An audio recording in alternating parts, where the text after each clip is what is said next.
Bonsoir DMG. Heu, Ça fait un petit moment que je vous suis, vraiment, ce que vous faites, c'est vraiment quelque chose de bien qui nous aide. Personnellement, ça m'aide beaucoup et je me retrouve beaucoup dans ces histoires.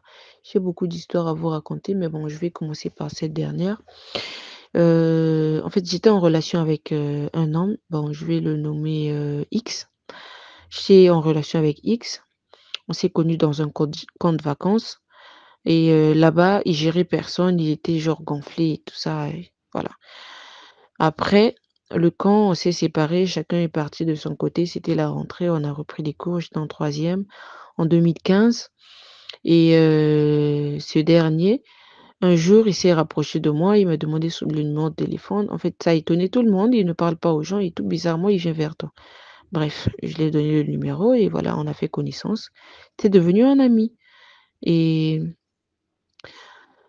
quand on a eu à faire cette connaissance, de temps à autre, il m'appelait, on se voyait. Et une fois, il a pris de l'alcool, je pense 4 mois après qu'on soit connus, parce que tout le temps qu'il voulait passer à l'acte, je lui disais toujours non, j'étais pas sûre de lui parce que de toute façon je le voyais, il était un homme, à bondir sur tout ce qui bougeait autour de lui. Donc j'étais pas sûre de lui parce que déjà il n'aimait pas, se protéger. Alors, il a forcé ce jour-là, il était tard, 23 heures, il fallait que je rentre à la maison, j'avais même pas le déplacement. Il m'a obligée à faire ce que je voulais pas, donc il l'a fait par force. Bon, j'étais dans sa maison. Ma force et sa force, c'était pas pareil. Il a fait, bon, cette colère, je me suis habillée, je me suis levée, je suis sortie de la maison. Or que c'était dangereux parce que, chez nous, on les appelle des bébés noirs, des bandits en tout cas. Ils peuvent t'attraper, ils peuvent te violer ou te tuer ou quelque chose comme ça. Je suis quand même sortie en marchant au bord du goudron et je vois un taximène qui vient s'arrêter. Il me dit: «Madame, vous allez où?» Je lui dis: «Non, je vais juste là à côté et est-ce que je peux vous déposer?» J'ai dit: «Malheureusement, je n'ai pas d'argent pour vous payer, donc je marche». Il a dit: «C'est pas grave, montez, je vais vous déposer». J'ai dit: «Ah». J'ai pris au fond du cœur, j'ai dit: «Seigneur, vraiment, que ce ne soit pas une mauvaise personne, que ce soit un ange que tu as envoyé qui va me déposer réellement à la maison. Parce que là, je ne peux rien. Si je marche à pied aussi, je cours un danger. Si je monte dans ce taxi, je cours un danger. Mais vraiment, Seigneur, je donne tout en tes bras». Je suis partie. On a un peu échangé dans le taxi, voilà, moi je suis un tel et tout et tout. Le trajet n'a pas mis du temps, je suis arrivée. Je lui ai dit: «Non, moi je vis dans cette parcelle». J'étais juste au bord du goudron. Il m'a déposée, je suis rentrée chez moi. J'ai dit: «Merci», il m'a donné son adresse et tout. Je suis partie. J'ai dormi, le lendemain, il m'appelle: «Mais pourquoi tu es partie? Moi le matin, je t'ai suivi, mais je t'ai pas vu et tout et tout». J'ai dit: «Mais ce que tu as fait, c'était pas bien». Il dit: «Beh, moi je t'ai rien fait». J'ai dit: «Oui, tu m'as forcé à faire, quelque chose que je voulais pas et tout». Après j'ai dit: «Non, bah, c'est ce que tu m'as fait». Il a dit: «Non, non, non, c'est pas vrai, moi je me rappelle de rien, je me suis réveillée, je t'ai cherché, même sur le goudron, j'ai couru là, mais je t'ai pas vu». J'ai dit: «Bon, bref, c'est passé, ce que tu as fait, toi-même tu sais ce que tu as fait». Je devais me partir à l'école ce jour-là, j'étais plus partie parce qu'il avait besoin de moi, je suis partie, on est resté. Son frère est venu et tout et il avait un frère qu'il traitait toujours d'idiot et à chaque fois, excusez-moi, hein, pour le bruit. À chaque fois, il me dit: «Non, celui-là, c'est un idiot. On l'utilise comme ça et il ne sait pas, voilà. Tout ce que je vais lui dire, il va accepter comme un mouton». Or que lui, il était dans l'occultisme, voilà et lui, c'est sa mère qui l'avait initié. Au départ, il ne savait pas, il était en jeune et elle lui donnait des livres à lire et tout et tout. Avec le temps, voilà, il a fini par être initié et à franchir des échelons. Maintenant chez lui, le problème, c'était quoi? En fait, lui, il m'a toujours dit que: «Non, moi, je ne peux pas mourir sans laisser mon nom, sans immortaliser mon nom sur terre. Je peux pour moi mourir, mais tant que mon nom ne reste pas immortel, ça c'est un problème». Mon souci, c'est d'immortaliser mon nom, genre, j'ai construit, j'ai fait la vie, j'ai fait ceci, je suis passé par là, on a connu X, je vais le nommer X.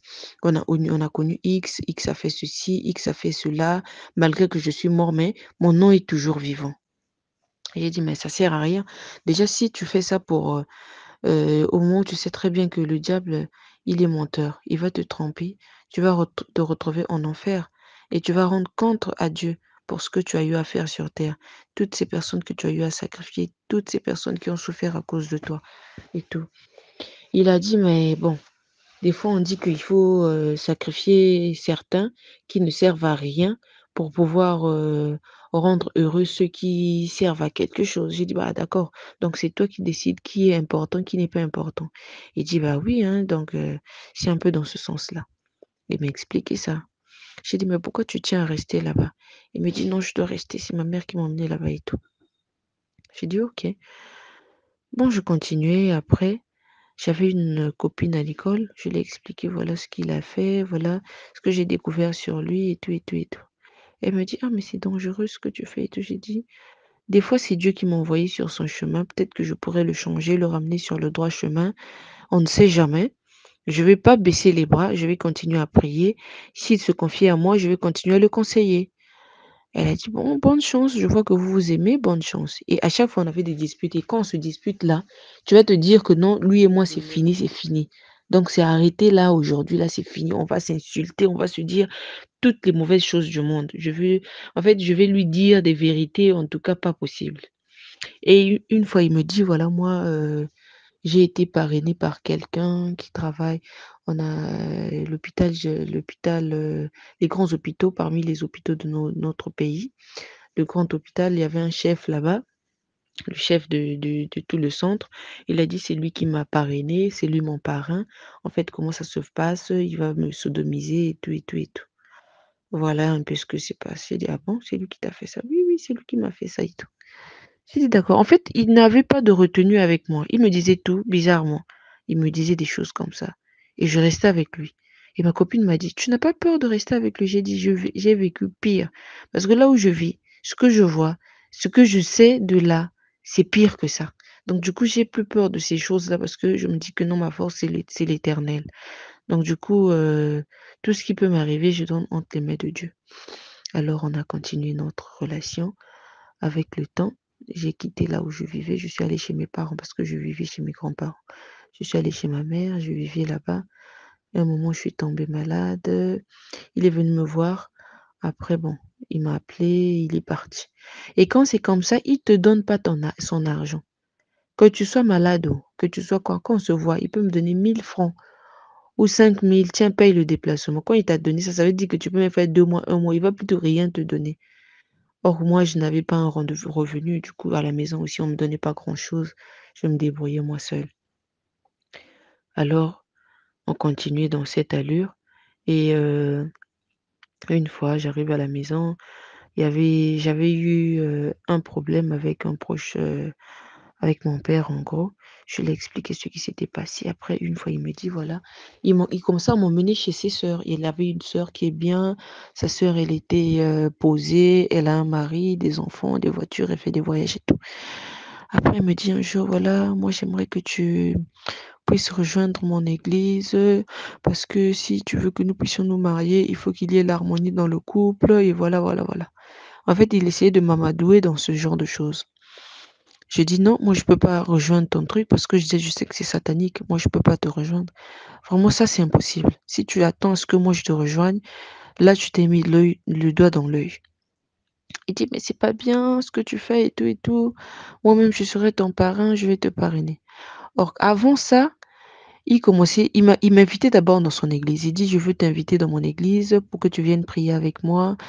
Tu vas voir comment ça se passe là-bas et dans mon église, il y a un truc là-bas quand tu vas t'agenouiller, tu pries. Quand tu as un souci, en tout cas, tous tes vœux vont se réaliser». J'ai dit: «Non, je ne mettrai pas les pieds là-bas». Et il y avait eu des moments où je me disais: «Bon, c'est une église, après tout. S'il m'invite, bah, ça dérange pas que j'aille prier». Et quand je lui ai dit: «Bon, aujourd'hui, je suis prête pour venir prier dans ton église». Il va dire: «Non, tu sais, dans mon église, il y a de ces esprits, il faut toujours préparer la personne avant de l'emmener là-bas. Il y a des personnes qu'on accepte et d'autres personnes qu'on ne peut pas accepter. Il y a des esprits qui sont acceptés et d'autres non». J'ai dit: «Bah, comment ça? Et pourtant c'est toi qui m'avais proposé». Il dit: «Non, le moment venu, je te dirai et on partira». J'ai dit: «Bon d'accord, c'est comme c'est ce que tu as décidé». Mais entre-temps, les dimanches où j'allais à l'église, parfois il venait. Il vient à mon église, je suis à l'église évangélique du Congo, il vient prier avec moi, il est là. Maintenant, au moment de donner la quête, il ne met pas l'argent lui-même. Quand je lui demande: «Ah mais pourquoi tu mets pas l'argent?» J'ai dit: «Quoi? Toi, tu connais toutes les prières qui vont passer sur cet argent-là. Moi, je peux pas mettre l'argent.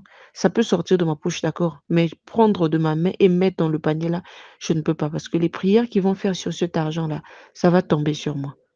C'est ce que j'évite, d'accord, et le revenons, à là où j'étais, l'année où je suis allée chez mes parents, je suis tombée malade, il n'est pas venu me voir et pourtant la veille, on était ensemble et après ça, il me dit: «Voilà, j'aimerais te proposer quelque chose». J'ai dit: «Quoi?» «Non, mais ce que je t'avais dit la fois dernière, j'aimerais te parrainer». J'ai dit: «Non, vraiment tu t'es mis les doigts dans l'œil parce que je le ferai jamais». Il connaissait mes petites sœurs, j'ai des petites sœurs jumelles. Il a dit: «C'est simple». J'ai dit: «Bon, dis-moi comment ça se passe là-bas chez vous?»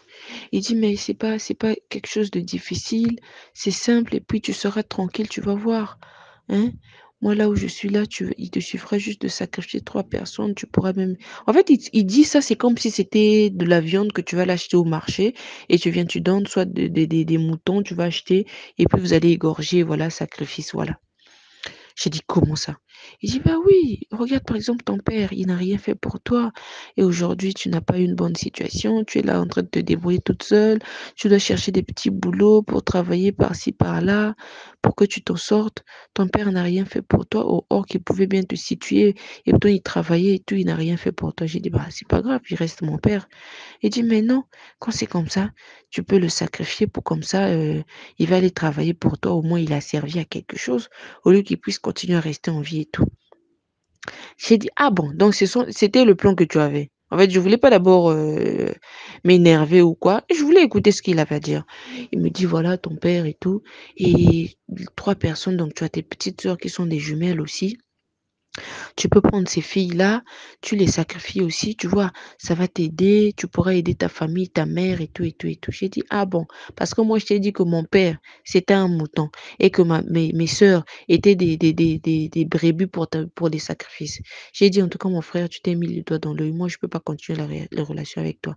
Parce que façon tu emmènes ça là, ça devient sérieux. Je ne peux plus continuer». «Oh mais non, voilà ce que je veux». J'ai dit: «Non, je ne veux pas». On s'est même énervé, on s'est chamaillé là et puis voilà, je suis partie. Quelques jours après, il m'appelle, il dit: «Bon d'accord, tu sais, comme tu as peur que je sois ton parrain, je pourrais te confier à ma sœur. Elle, comme c'est une fille, peut-être que vous allez vous entendre, elle saura comment te convaincre. Elle va t'emmener, vous tu vas voir, tu vois comment ma sœur est bien, elle a ses voitures, elle a son mari, ses enfants, elle fait ses voyages, elle a ses boutiques et tout». J'ai dit: «Mon frère, si Dieu avait dit que moi, sur cette terre, je vais pas avoir voiture, je vais pas avoir maison, je vais pas avoir, je sais pas, voyager, aller à l'étranger, oh, en tout cas, je vais respecter ce que Dieu a prévu pour moi. Ben, si tu t'attends à ce que moi, je puisse aller vendre ma famille, que je vienne te rejoindre dans ce que toi tu fais, en tout cas, tu m'auras pas». Il a dit: «Mais non, il faut que tu le fasses». J'ai dit: «Vraiment, moi, je peux pas faire ça». Il s'est énervé, on s'est séparés en queue de poisson. Je suis partie à la maison. Et entre-temps, là où j'habitais avant, tu vous voyez? Là où j'habitais avant que je revienne chez mes parents, chez mes grands-parents et dans cette maison, j'étais vraiment menacée, vraiment, vraiment, vraiment. Toute la nuit, j'avais des combats, j'avais des combats, j'avais des combats. Je ne dormais pas. À l'école, vraiment, je servais plus à rien. Je peux arriver en classe comme ça le matin, je fais que somnoler. Je peux suivre le cours de maths comme ça bien, je traite l'exercice. Arriver à la maison quand je veux faire, ouf, tout ce que j'ai eu à voir là-bas, c'est parti. Je me souviens de rien. Et quand j'ai des combats la nuit, je viens lui dire: «Ah, vraiment, voilà le rêve que j'ai fait, voilà le songe que j'ai eu à voir, voilà les combats que j'ai eu». Il me dit juste: «Hé, toi tu es dans la maison de trop, oui. Toi tu» et il dit: «Je vais te donner un exemple. Moi j'achète ma parcelle. Toi tu quittes de là, de je ne sais où tu viens pour me chasser de ma parcelle. Est-ce que moi je vais te regarder comme ça? Ben non, je vais faire de mon mieux pour défendre ma maison, ma parcelle, parce que ça m'appartient. Donc c'est comme ce que tu fais dans cette maison. Toi, tu pries, tu déranges les propriétaires, tu n'as pas le droit. Donc tu dois arrêter de prier pour que tu arrêtes de déranger les propriétaires. J'ai dit, malheureusement, je ne pourrais pas arrêter de prier. Parce qu'en fait, dans mes songes, là, c'était quoi? Il y avait une dame habillée en noir qui me suivait toujours pour me ravir un truc que j'avais à la main. Et quand cette dame me suit, à un moment, elle est habillée tout en noir, comme on voit nos frères, nos sœurs musulmanes, comment elles s'habillent. Elles s'habillent, elles se couvrent de la tête aux pieds et tout ça. Et cette femme-là, elle venait de cette manière. Elle se couvrait, mais tout en noir. Et quand elle me suit après elle se transforme à un monstre un peu bizarre qui fait peur. Donc c'était un peu ça. Et au finish, je reviens, à là où il me demandait d'aller le rejoindre. Je lui ai dit: «Vraiment, moi, je peux pas sacrifier mes parents, ni ma famille, ni mes frères et sœurs, rien de tout ça». Je continue à prier et j'ai gardé mon sang-froid. On s'est disputé d'une manière pas possible. En tout cas, si on se dispute, je vais te dire que ce couple-là ne va pas survivre. Demain, ils seront plus ensemble. On va se disputer 1 semaine, 2 semaines, on se parle plus, mais on va encore se parler. On va encore revenir ensemble. Mais je priais à ce que je puisse changer parce qu'il y avait des mots, il se confiait, il dit parfois: «Non, je regrette de ce que je suis devenu parce que voilà et tout et tout». Je lui ai dit: «Mais il n'est pas trop tard mon frère. Dieu ne refuse personne. Au contraire, il est venu pour, les pécheurs». C'est comme il dit dans sa parole. C'est pas celui qui est en bonne santé qui vient auprès du médecin, mais c'est celui qui est malade. Étant malade, tu vas aller voir le médecin pour qu'il puisse te donner un remède pour que tu puisses être guéri. Mais étant en bonne santé, ça sert à rien d'aller voir un médecin. Donc tel que tu es là, si tu vas auprès de l'Éternel, il va t'accueillir des bras ouverts. Il te suffit juste d'abandonner tout ce qui se passe, tout ce que tu as eu à faire et tout, de donner à fond. Certes, ça sera difficile, mais donne ta vie à Jésus. Et là, directement, son regard change. C'est comme si, en fait, il était revenu à lui. Et dès que je dis ça, il change. Son regard change. Ses yeux, même quand tu regardes, ça te fait peur. Il commence à parler, toi, ça va pas dans ta tête, tu es folle. Pourquoi tu peux me dire ce genre de choses? Moi, je pourrais jamais abandonner là-bas et tout. Je vais mourir dans ça, voilà, voilà, voilà. J'ai dit, ah, excuse-moi, hein, si je t'ai mal parlé. Et lorsqu'il s'agit de ses enfants, il dit: «Moi, dès que mon enfant naît là, il faut qu'on puisse le baptiser. Si tu refuses qu'on baptise ton enfant dans mon église, ça veut dire que je prendrai jamais soin de mon enfant là. Tu vas te débrouiller avec l'enfant, maladie ou quoi, ou tu vas faire tout seul». Moi, il dit: «En tout cas, c'est pas un problème. Si c'est arrivé là, moi, je vais jamais accepter que tu puisses baptiser mon enfant là-bas. Je vais préférer prendre soin de cet enfant là, garder, même si difficulté ou quoi, Dieu va toujours m'aider à» et bizarrement, je suis jamais tombée enceinte de lui et nos rapports n'ont jamais été, protégés, que je sois en bonne ou en mauvaise, jamais une seule fois même avoir des retards, jamais. J'ai eu des retards la dernière fois quand je me suis séparée de lui. La nouvelle personne avec qui je me suis mise, c'est là que je suis venue avoir des retards. Mais avec lui, j'ai jamais nous avons fait 5 ans ensemble. On allait à 6 ans. J'ai jamais eu des retards avec lui. En tout cas, aujourd'hui, je me dis que c'est Dieu qui n'avait pas voulu que cela puisse arriver. Et quand on s'est séparés, il m'a fait la guerre, il me suivait partout. Donc il me filait. Quand il a découvert que j'avais une nouvelle relation après notre séparation, 3 mois après, il m'a fait la guerre là où je travaillais. Il est venu, il a fait heureusement que ceux qui étaient autour m'ont protégée parce que quoi, j'étais bien avec tout le monde, arrivé là. En tout cas, je suis une personne, quand j'arrive quelque part, je me familiarise avec tout le monde. Ils m'ont protégée, ils m'ont en fait, défendu quand il était venu parce que je n'ai rien fait. Il voulait me frapper, il voulait casser, le truc où je travaillais. Voilà un peu. Donc aujourd'hui, je remercie l'Éternel en fait, d'être sortie de cette relation indemne.